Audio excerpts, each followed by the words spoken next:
Bab 735. Raja Manusia yang paling terakhir.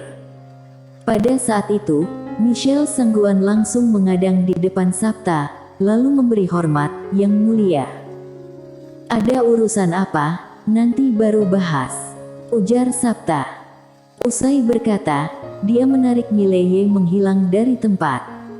Di dalam istana, Nadia Jiang dan Michelle Sangguan sedikit tercengang.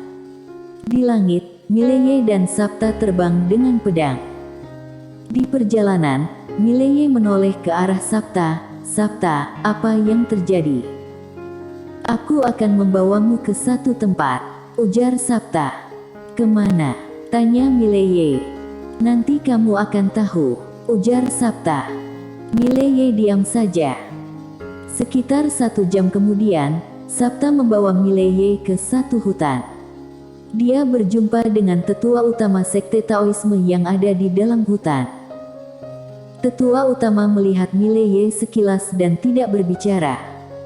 Sabta melihat Mileye, "Nanti bersama denganku." Mileye menganggukkan kepala. "Apa yang akan kita lakukan?" "Menerima pewarisan," ujar Sabta. "Pewarisan?" Mileye tercengang dan berkata, "Pewarisan apa?" "Sementara juga tidak tahu," ujar Sabta. Mileye menganggukkan kepalanya, lalu menatap ke arah tetua utama. "Senior, sepertinya kamu tidak bahagia." "Ayo, jalan," ujar tetua utama. Usai berkata, dia berjalan ke arah jauh. Sabta menatap ke arah Mileye. "Setelah hal ini selesai, aku akan kembali ke kerajaan dewa. Masalah-masalah ini kamu tidak mungkin bisa menghadapinya sendiri." Usai berkata, dia melangkah cepat dan menghilang. Mileye diam saja.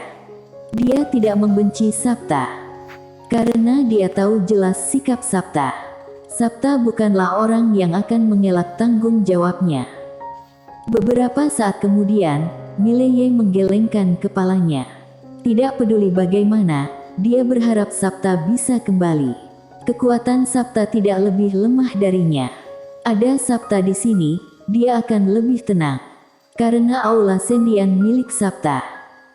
Sekitar 1 jam kemudian, Mileye mengikuti Sabta dan tetua utama pergi ke padang pasir.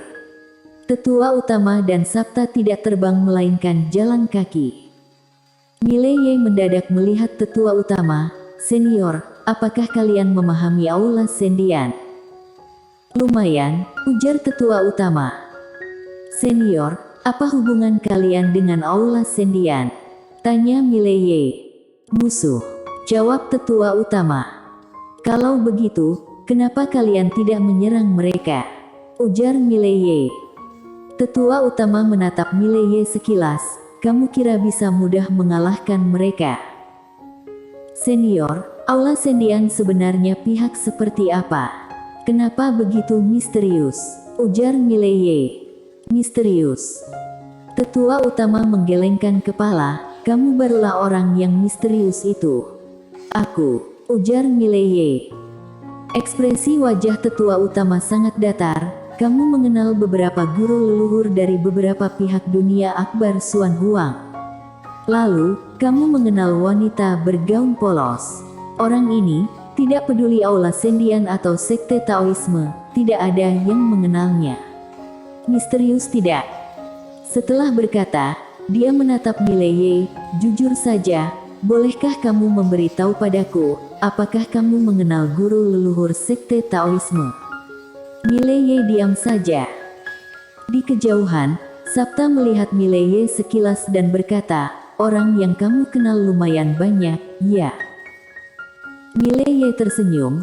"Sebenarnya aku tidak kenal mereka, tapi mereka sepertinya mengenal aku."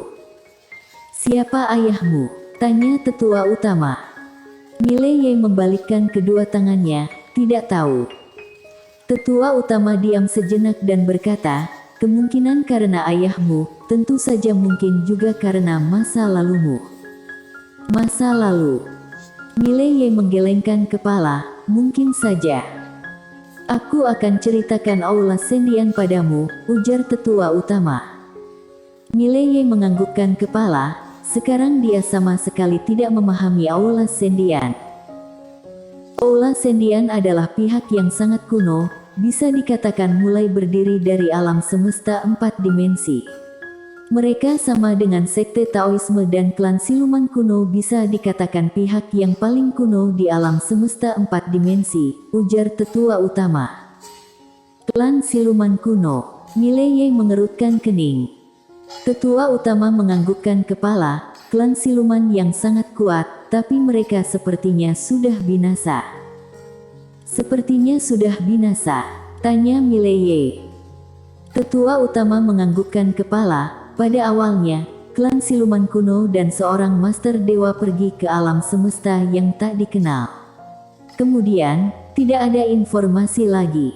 Aku pernah mengutus orang memeriksa, menyadari mereka sudah menghilang. Setelah itu, dia diam sejenak, ekspresi wajah menjadi serius. Kalau dibunuh orang, maka orang itu seberapa kuat? Kalau bukan dibunuh orang, jadi kenapa mereka bisa menghilang tanpa jejak? Apakah orang 5 dimensi yang menyerang? Tanya Mileye.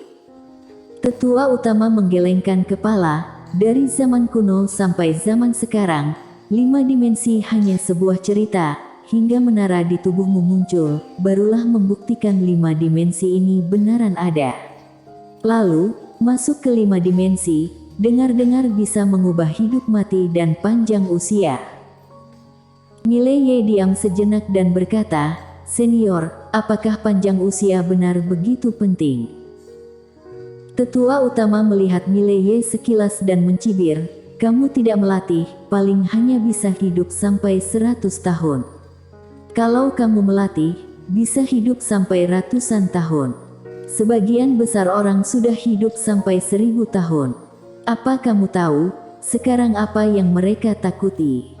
Kematian. Semakin dekat dengan kematian, tanpa ada penerobosan alam, maka akan lebih dekat dengan kematian. Sekarang kamu tidak merasakan, karena pelatihanmu melawan hukum alam, lalu memiliki banyak benda pusaka. Akan tetapi, bukan semua orang sama denganmu, apa kamu mengerti?" Mileye terdiam. "Dia juga terus berusaha," ujar Sabta. Ekspresi wajah tetua utama sangat datar, ia sangat berjuang. Memiliki backingan yang lebih kuat. Aula Sendian berjumpa denganmu, anggap saja mereka sial. Senior, jujur saja, aku tidak menyinggung mereka. Mereka yang duluan mencari masalah denganku, aku hanya demi bertahan hidup, ujar Mileye. Tetua utama menggelengkan kepala, anak remaja, Aula Sendian bukanlah pihak biasa. Pihak ini bisa berkembang sampai sekarang, memiliki fondasi yang dalam, aku saja tidak mengetahuinya. Meski kamu juga sangat hebat, juga harus berhati-hati menghadapi mereka. Mileye menatap tetua utama, "Senior, apa sekte Taoisme tidak berencana bertarung dengan mereka?" Tetua utama tidak berbicara. Mileye tersenyum, "Kalian berencana aku bertarung dulu sama mereka, baru bertindak. Kamu tidak perlu memusingkan masalah kami," ujar tetua utama. Mileye merenggang bahunya dan tidak berbicara lagi. Dia juga tidak menaruh harapan di tangan sekte Taoisme. Pada saat ini, tetua utama mendadak berhenti. Mileye menengadahkan kepala melihat, ada sebuah kota raksasa di ujung langit. Kota ini sangat besar, dinding benteng kota saja ratusan meter. Meski masih berjarak jauh, Mileye sudah merasa dirinya sangat kecil di depan kota ini. Akan tetapi, kota ini diselimuti oleh awan hitam dan gagak hitam. Mileye melihat ke arah gerbang kota, ada satu pilar besi raksasa berdiri tegak di depannya. Ada seorang pria parubaya yang diikat di atas pilar itu. Tetua utama berkata, "Ayo pergi." Usai berkata, dia membawa Mileye dan Sabta pergi ke depan pilar besi itu. Ada kala burung gagak terbang melintas di atas pilar besi itu. Mileye menengadahkan kepala melihat pria parubaya yang ada di pilar. Apa ini? Tetua utama berkata, dulu dia adalah Raja Manusia, juga merupakan Raja Manusia terakhir dalam sejarah klan manusia. Raja Manusia Senior, Raja Manusia sebenarnya sosok seperti apa? Tanya Mileye. Rajanya klan manusia.